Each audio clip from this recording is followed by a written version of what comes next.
Pour la 4e année consécutive, l'organisation internationale Global Citizen mobilise à New York des leaders et décideurs de premier plan pour sa conférence annuelle sur l'éradication de l'extrême pauvreté et le développement. Cette année, la problématique de l'accès à l'énergie est au cœur des discussions.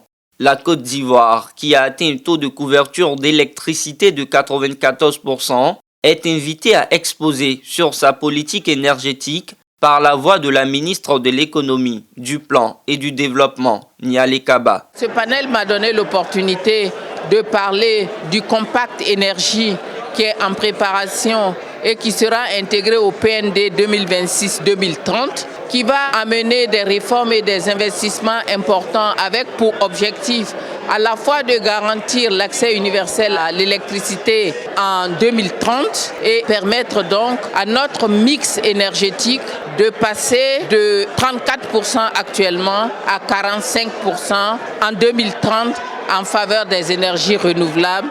La Côte d'Ivoire séduit aussi les investisseurs à ce rendez-vous avec la richesse de son patrimoine culturel.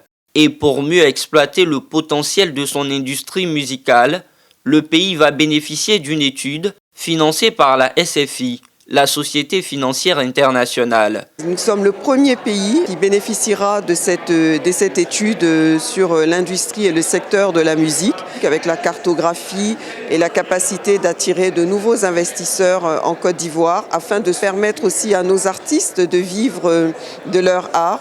À cet événement de haut niveau, des réflexions sont également consacrées à la baisse des financements accordés aux pays en voie de développement.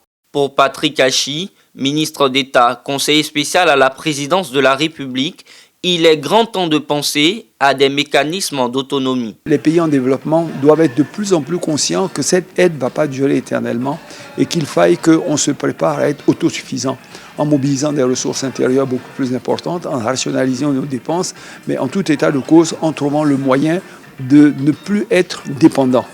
Le Global Citizen 2025 s'achève sur une forte annonce. La FIFA s'engage à collecter 100 millions de dollars pour l'éducation des enfants à travers le monde.